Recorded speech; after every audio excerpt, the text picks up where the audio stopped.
Two down. Fly ball. Here comes Duran. That should do it. Red Sox win it. 3-0. Dominating with pitching tonight, and a huge home run by Tyler O'Neill late. Yeah, big game right there. Red Sox have needed some great starting pitching, and they got it from Brian Bayo. Defense did their job, got the outs, and then Tyler O'Neill capping it with the two-run homer to put this one in the book.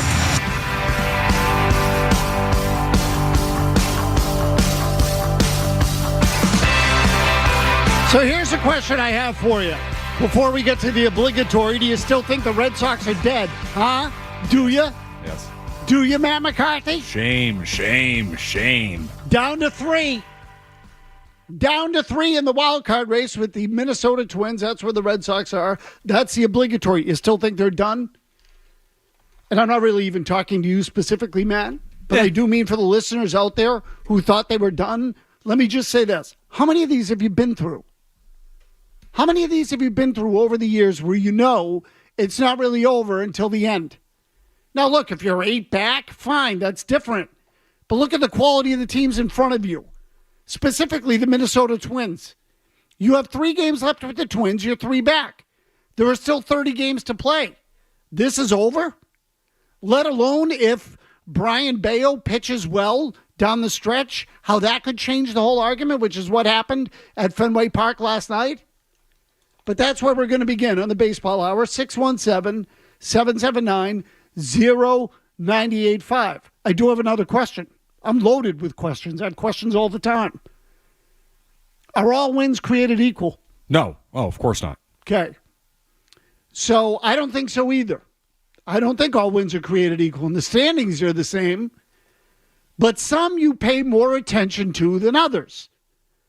For example, the Red Sox won 2 nights ago, 6-3.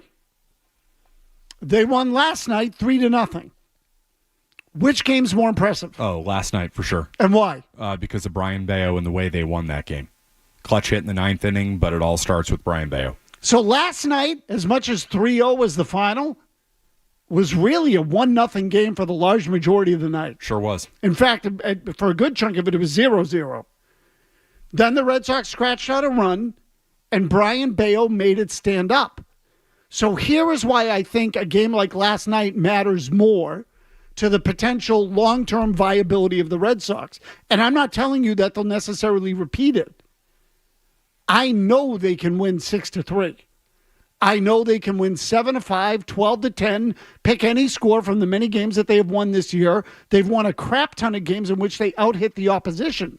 Happens all the time with them because they can hit. The question is whether or not they can win the tight, low-scoring game when the other team shuts them down. Can their pitcher keep up? Can their starter keep up? And then can their bullpen close it out? Last night, they used 2 pitchers. 2. What did they throw for pitches in the game? Was it 100 exactly? Yeah, I mean, Bayo was just under 100, wasn't he? And that 9th inning was quick. Okay, so... Look this up for you, Mazz. Yeah, if you could, because I think Jansen threw 6 pitches in the 9th inning, and I thought Bayo had 94, but I might be wrong. So 100 pitches, 9 innings, that's efficient. That's not just effective pitching, it's efficient pitching. Bayo 97, Jansen 6. Okay, so still 103. You throw 15 an inning, you want to go 9 innings, that's 135.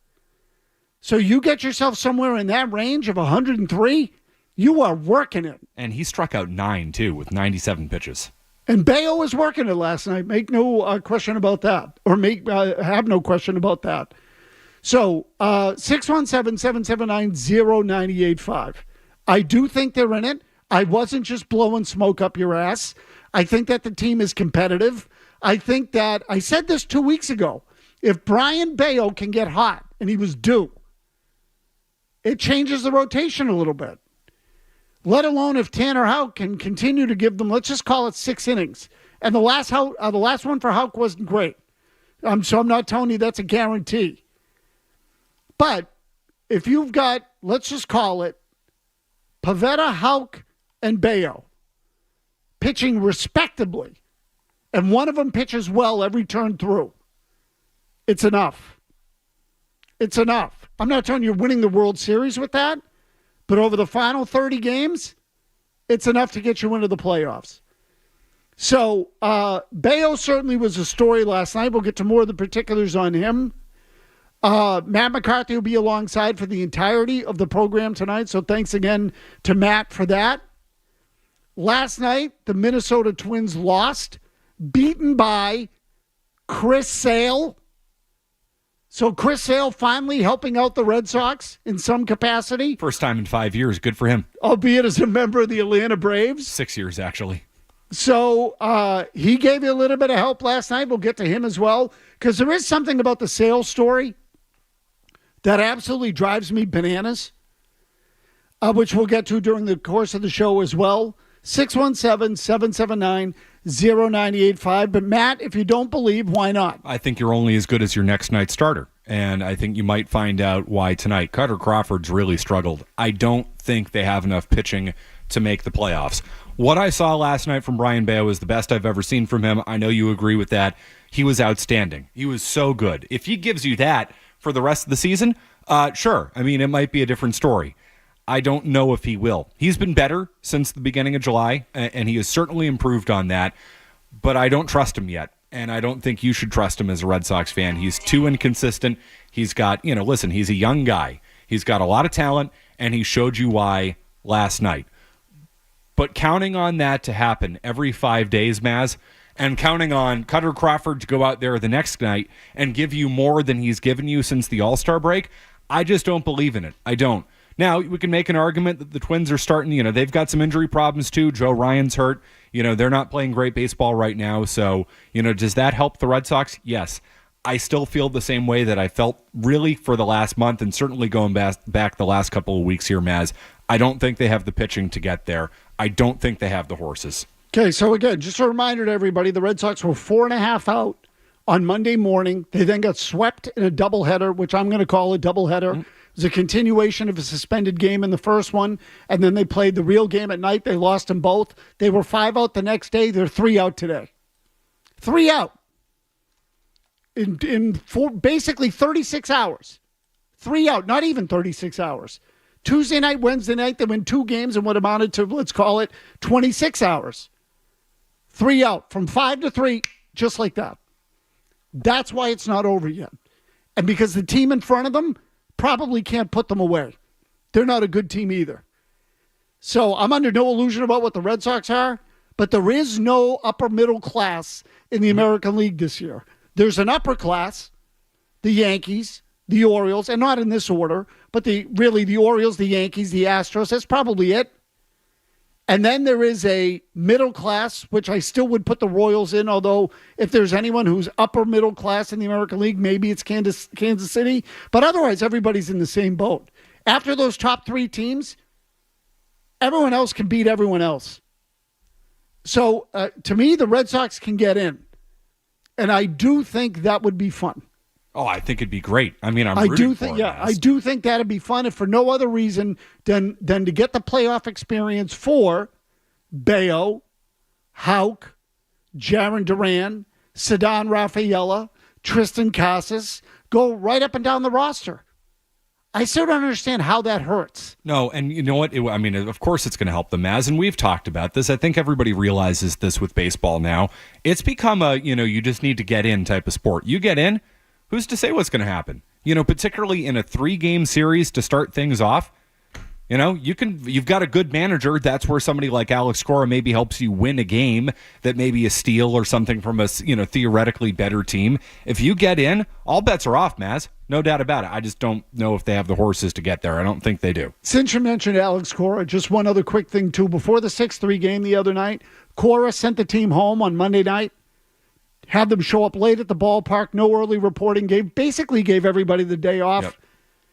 They've won 2 in a row since. I just think that's something small like that is a sign of a manager who understands how his team feels and says, you know what? We're spinning our wheels. Just stay home, show up at 4 o'clock today. Show up at 4 o'clock, 5 o'clock, whatever. Like no BP. Just show up whenever you want, be ready to go at 7. They clear their heads, they come out, they play better because the sport can run you into the ground. It's a lot of baseball. Nolan and Spencer. Nolan, go ahead. Yeah, I think that the problem with this team. Nolan, you got to take me off speakerphone. I'm going to come back to you in a minute. Matt in the car. Matt, what do you got? Hey, Tony, one of the things that I don't really feel like I've heard anybody talk about, the Twins are the third to last series on the schedule. They're covered at Fenway in September. If the pitching can hold on and keep it close like they've been doing lately, that could be a really huge series, could be a momentum swing. And I'm not saying they're going to do anything in the playoffs, but if they could get in, even to the last minute there, keep the games important, I think that's really good for all these young guys. Definitely. Yes, again, absolutely. Go ahead, Matt. Yeah, no doubt. I couldn't agree. And Mazz, they should be in it at that point. I mean, they should be, somewhere. I would predict they'd be somewhere in this ballpark, 2, 3, 4 games out. Like, theoretically, that series is going to mean something. It's not like that series will be meaningless by the time it rolls around. You're probably going to have to win the series. Depending on where you are, you might have to sweep it.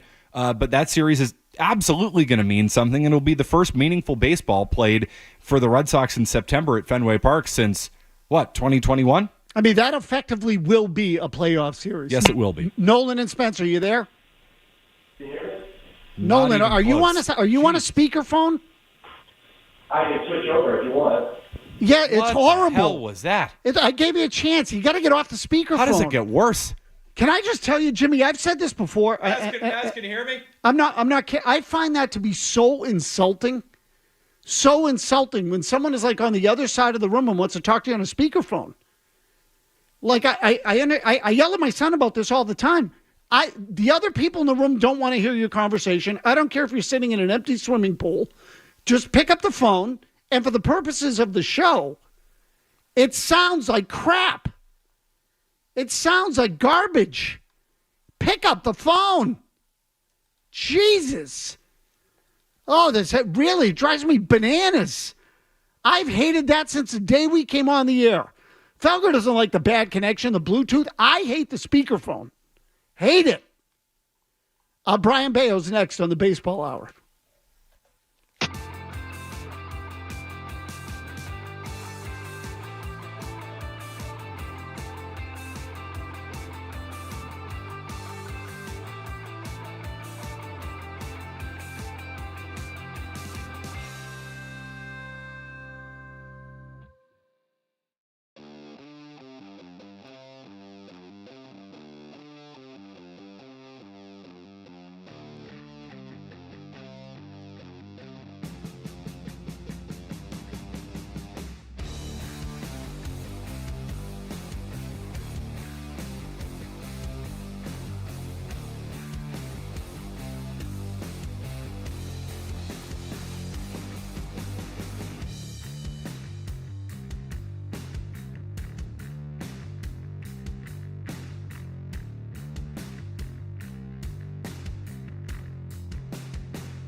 Vladimir Guerrero Jr., 27 home runs. He has 2 in his career off Bayo. He's 8 for 19, 3 doubles, 2 home runs against the right-hander, so he gets a good look at him.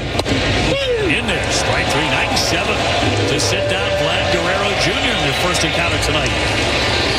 Clement twice has grounded to short. Nobody on base. And a cut and miss for strike 3. He has been superb tonight. He gets them 1, 2, 3 in the 8th.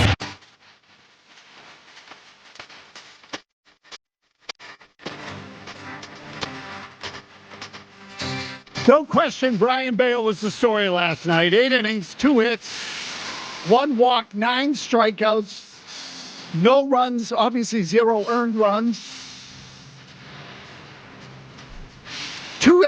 We played 2 strikeouts for you there. The first one was actually in the first inning. It was Bayo striking out, I'm pretty sure that was in the first inning. Yes, it was Guerrero. Vladimir Guerrero in the first inning struck him out on a 2-2 fastball that approached 97 miles per hour. I think according to the official log, it was 96.5, but whatever, they rounded off. That pitch stuck out to me. That pitch right there stuck out to me.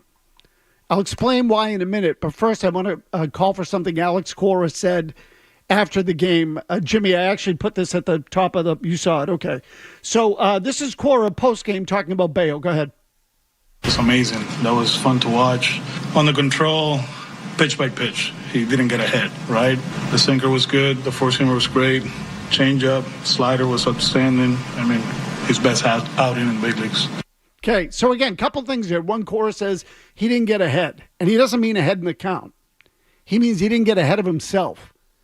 Literally just focus on the next pitch. Common thing, particularly with Bayo, young pitchers start to speed up. All of a sudden, it's, I'm behind 1-0. If I miss this one, it's 2-0. Just make the next pitch and see what happens. Go pitch to pitch and then react. Okay, so when they say the game speeds up on him, that's exactly what they mean. The game speeds up on Bayo, particularly when things go bad. So last night, I would say, word of caution, last night, things went very well for Bayo pretty much all the way through. He controlled the game. It's easy to pitch when that happens, or easier, not easy. Easier. The hard nights are the nights where you start to get some adversity and you got to still find a way to fight through it. He still needs to show us all that he can do that. But, Jimmy, can we play the beginning, the first half of that comment again? Because I want you to listen to what Cora says about the various pitches that Bayo threw. And again, just pay attention to what he says about each pitch. Okay, each type of pitch. Go ahead. It's amazing. That was fun to watch. On the control, pitch by pitch, he didn't get ahead, right? The sinker was good. The four-seamer was great. Changeup, slider was outstanding. I mean, his best outing in the big leagues. Okay, stop there. Slider was outstanding. I think he said the sinker was good. The four-seamer was great. Sinker was good. Four-seamer was great. Changeup, slider was outstanding. Sinker was good. Four-seamer was great. What pitch do the Red Sox not throw enough of? Four-seamers, fastballs. Okay, so last night, now the pitch that he struck out Guerrero on was a two-seam fastball. But it was 96.5 miles an hour. It wasn't really a traditional sinker. It had some two-seam movement away from, but it was more like I'm throwing a fastball here instead of trying to throw a sinker. So my point is this, and you're right. You're right, Matt. My point is it was a power pitch. That pitch, and it was a 2-2 count. That pitch was designed to strike out Vladimir Guerrero. Right. Okay, that pitch was thrown with the idea of, I am going to blow this right by you. You're not going to hit it. Because it wasn't in. It was on the outer half of the plate. It was a bullet. It's awesome. Filthy. And it looked, it could have passed for a four-seamer, is what I'm getting at. Right. It had a little bit of tail, that two-seam movement on it, but he threw it like a fastball because I'm trying to get this by you instead of I'm trying to get this down in the zone to get you to, roll over on top of it. So then Cora says after the game, two-seamer was good, four-seamer was great. So, and then Cora actually made another comment where he says he's really starting to learn how he can use the four-seamer. Sometimes I wonder, Matt, and this might be in my head, whether Cora is fully on board with the pitching philosophy. I just wonder. How could he be? Because the way the Lucas Sims pitches in a 2-2 count, he's throwing a slider there. And the way that a lot of guys pitch in a 2-2 count on this staff now, they're throwing a slider there or an off-speed pitch of some sort, a cutter. They're not throwing a four-seamer there, or they're not throwing a fastball over the middle of the plate. And this wasn't exactly over the middle again. I'll call it outer third or outer quarter, but whatever. So I just like the mentality of it. No, I'm coming power here. That's what I'm doing. I'm coming power. And I'm going to strike out one of the best right-handed hitters in the game when he's on. Is it that tough? Is it that tough to do that and just control the game and intimidate the opposition and overpower the opposition? What is wrong with that? No. Why is that wrong for Andrew Bailey? Can someone explain that to me? Why is that wrong? So I'd look at a guy like Bayo, and Mazz, you could speak to this as well. His slider is not his best pitch. It was good last night. It was good, right? But consistently over the course of his big league career, his slider is not his best pitch. I view Bayo, when he's at his best, he's a sinker baller. It's the two-seamer and the changeup, right? You're working off of those two. But to have a four-seam fastball that you could throw at 97, it doesn't have to be your best pitch. It doesn't have to be the pitch he has the most feel for, but he needs to have that in his repertoire because he does have that ability. He does have that power. I would so much rather establish that fastball instead of going to what theoretically is probably your fourth best pitch. The two-seamer, the four-seamer and the slider have probably gone, up and down for Bayo in his career. But with that two-seamer and with that changeup, I think having the four-seam fastball to go with it is a much more lethal combination. But instead, they've had him pitching backwards this year, and that doesn't work for him. Like the two-seamer and the slider, that's not as good a pitch mix as the four-seamer, two-seamer, the four-seamer, two-seamer, and the changeup. You know what I mean? Of course. They're trying to get him to pitch away from his strengths, and that doesn't work. It just blows me away. It is. I can't stand the pitching philosophy. I can't say this enough. I can't stand it. And Jimmy Stewart, you've made this point that, it used to be up and away, down and in, or down and away, up and in, down and away, hard in, soft away, control both sides of the plate. They don't try to do any of that with Andrew Bailey. They don't. It's freaking annoying. It's pitch away from righties, pitch away from righties, pitch away from righties. The numbers say off speed leads to less damage, so we're just going to keep throwing off speed. Here's a novel concept. The first of all, Bayo's two best pitches are his two-seam fastball and his changeup. Okay? Which have some similar movement if Bingo. you're, that's how you can play off of those guys. Bingo. But the point is they both break into a right-handed batter. Right. So if you're a right-handed batter, you basically eliminate the outside part of the plate.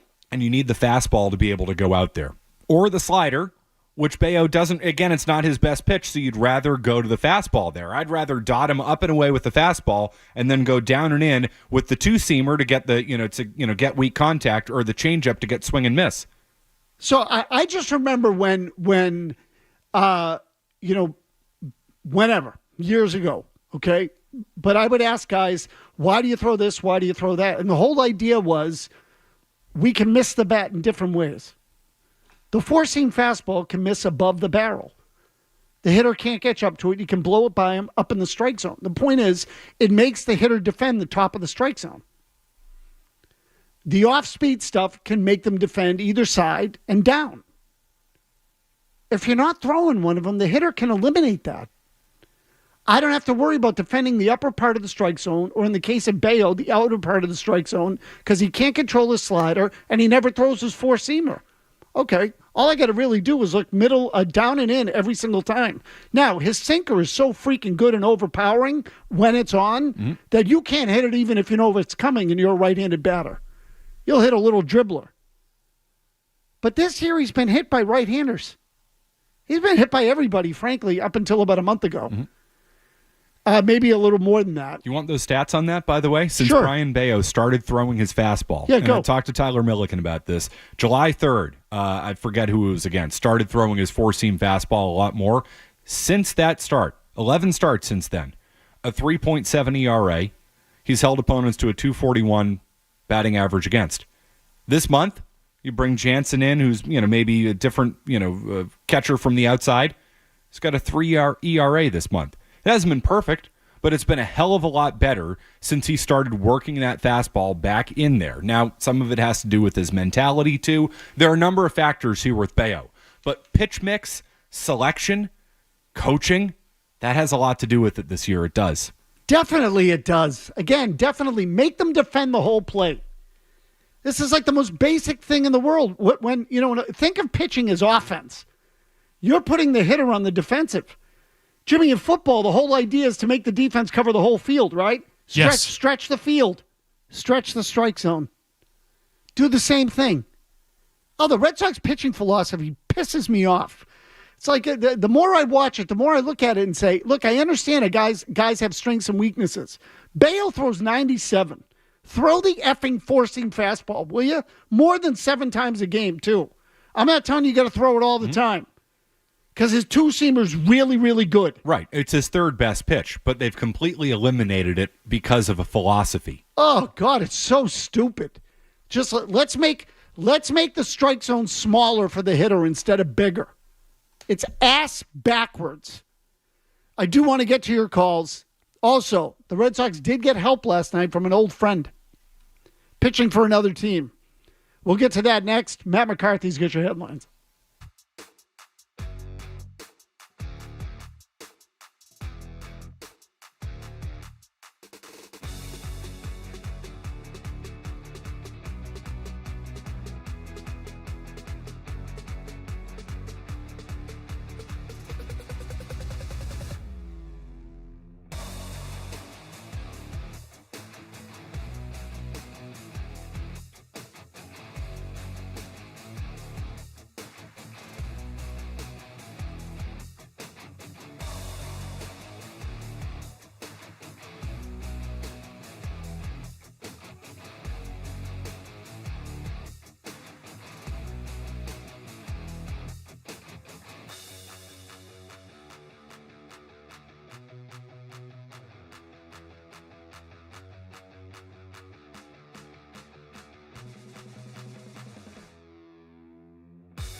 for Atlanta, a longtime Twins nemesis, a guy that could very well win his first Cy Young. Chris Sale's been dominant all season long. He gets Jeffers swinging at the slider. Sale's 2-2 pitch.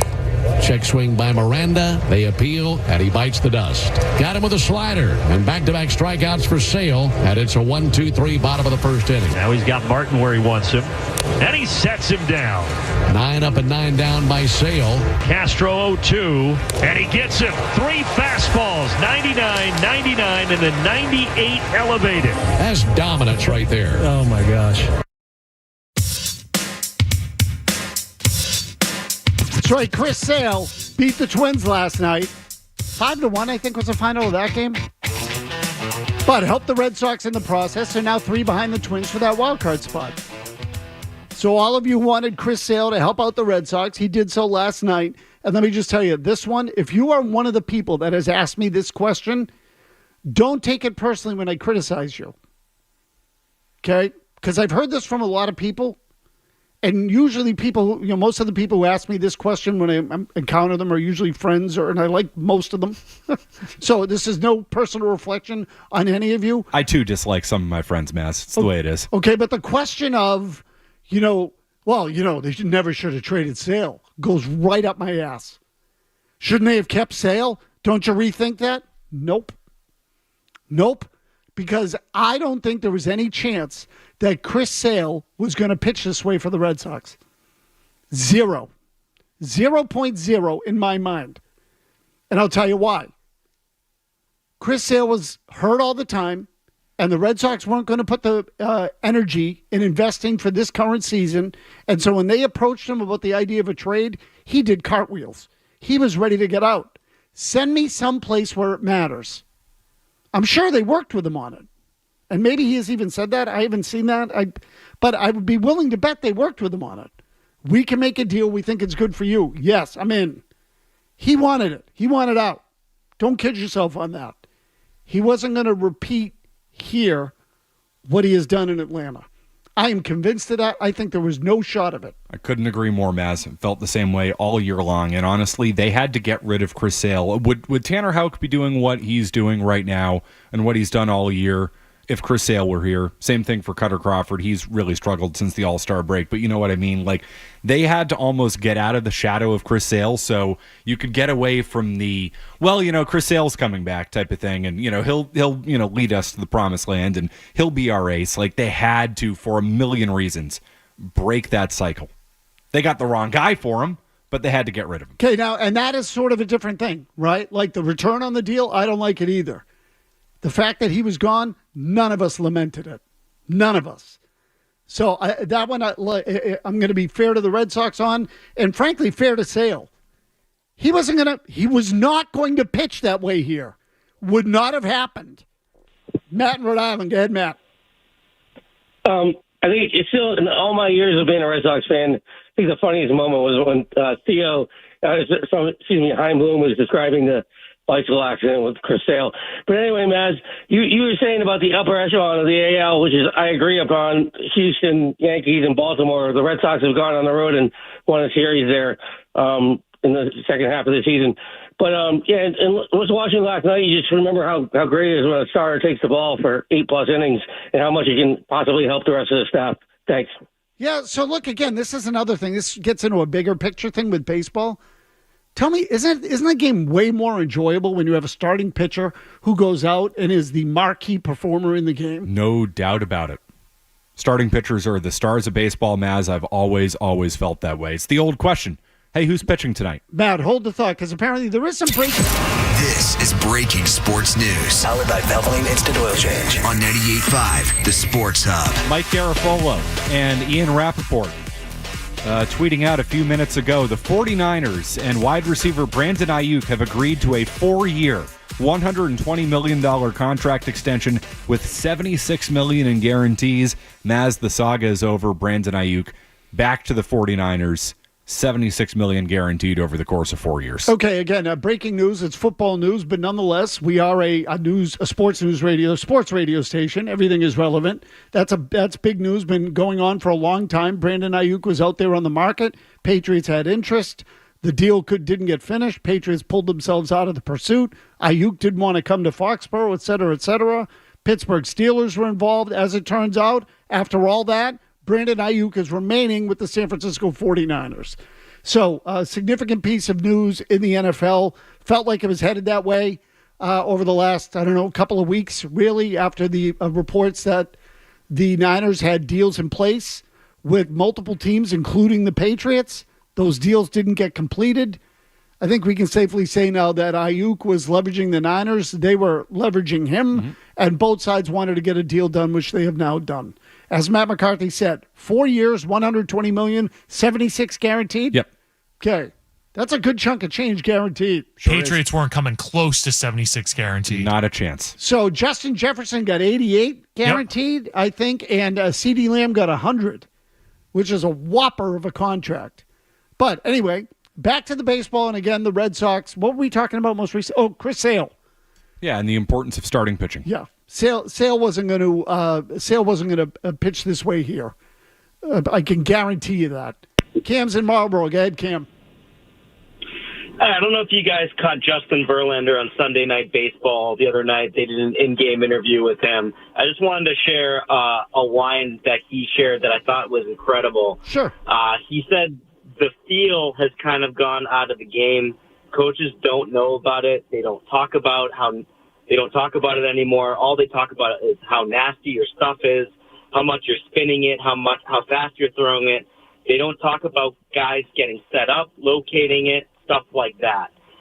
So I thought that was really poignant, and it's like the anti-Andrew Bailey approach. So I just wanted to hear your thoughts on that. Yeah, Cam, I think he's right. And who's better qualified to speak about something like that than a guy who's been in the game for over 20 years? Yep. How many years do you have in the big leagues now? Oh, 22? Did he come up in, I feel like 2006? I want to say he came up when he was like 20 years old. Was he a rookie or a second-year player when the Tigers went to the World Series in 06? Let me look this up. Verlander broke into the big leagues when he was 22. I thought he was younger than that. 2005 was his first year. He had 2 appearances at the end of the year, so 06 was his first real year, rookie of the year. Yeah.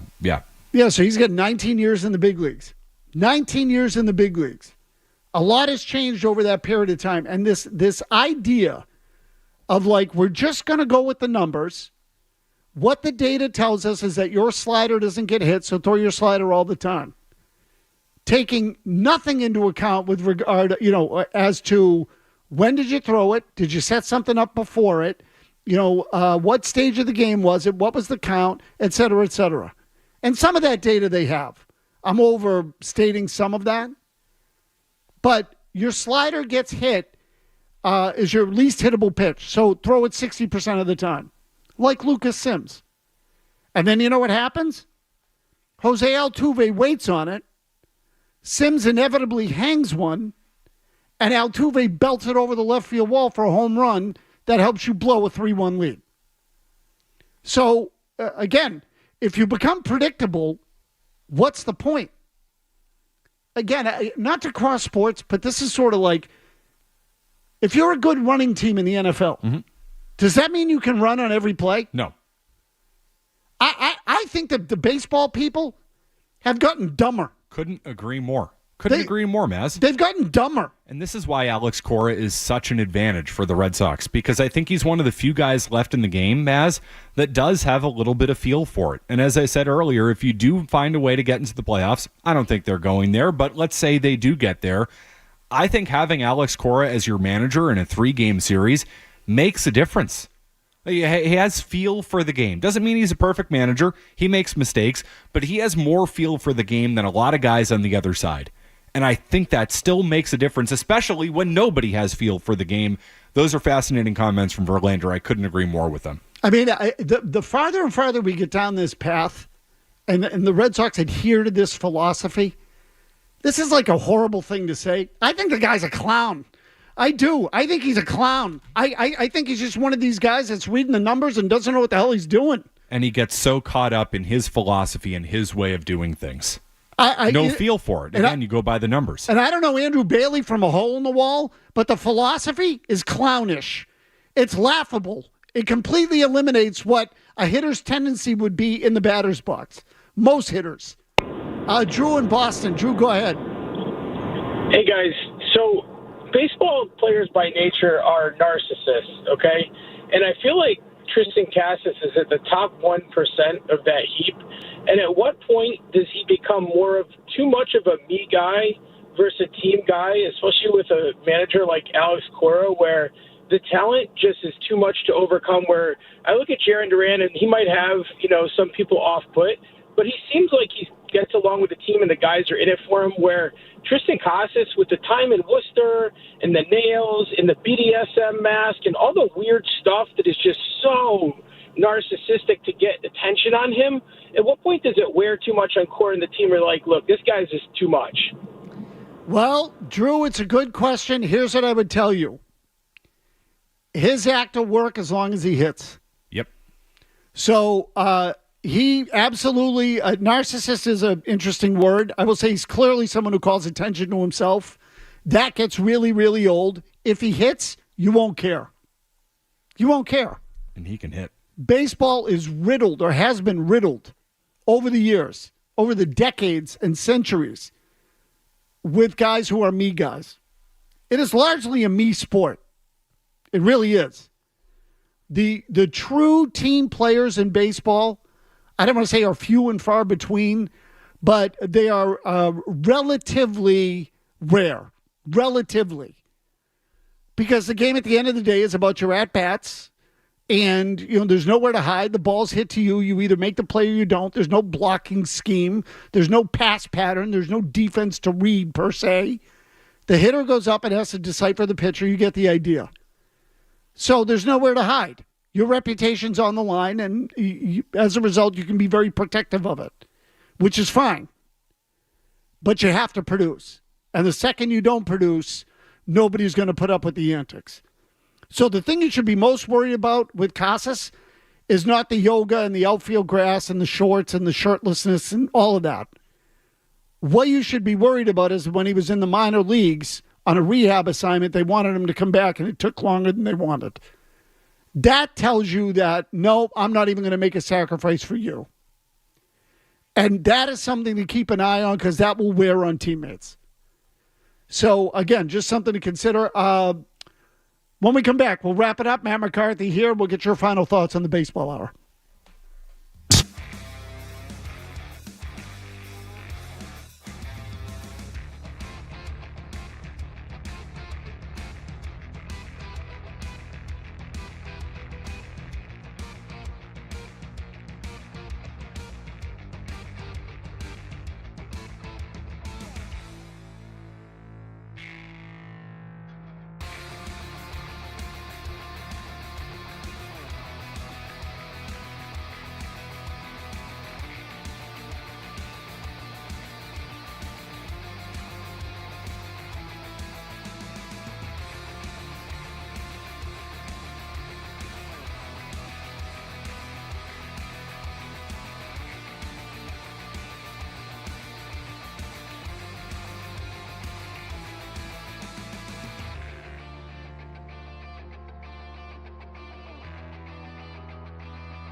Time for the Between the Lines Baseball Report, brought to you by Corona, the official cerveza of Major League Baseball. With what to watch out for during this weekend's games, enjoy the finer life of sports with Corona. Must be 21 plus. Relax responsibly. Corona Extra Beer, imported by Crown Imports, Chicago, Illinois. After the Red Sox wrap up with the Blue Jays tonight, and what effectively is a 5-game series, off to Detroit. 3 games with the Tigers this weekend, and you might say, oh, good, a lamb. Someone you can beat up on. Wrong. Don't look now. The Tigers are in the wild card race, sort of. 3 games behind the Red Sox, 68 and 67, and closing on the Minnesota Twins as well. So I'm not telling you Detroit's going to get in. I'm just telling you they've played well. Tariq Skubal will pitch on Saturday against the Red Sox, been one of the best pitchers in the league. That series is no slam dunk. No, it is not, particularly with Skubal going. What arm does he use to throw? Left. Okay, yeah, that's a problem for the Red Sox. I think he's going to shove against them on Saturday.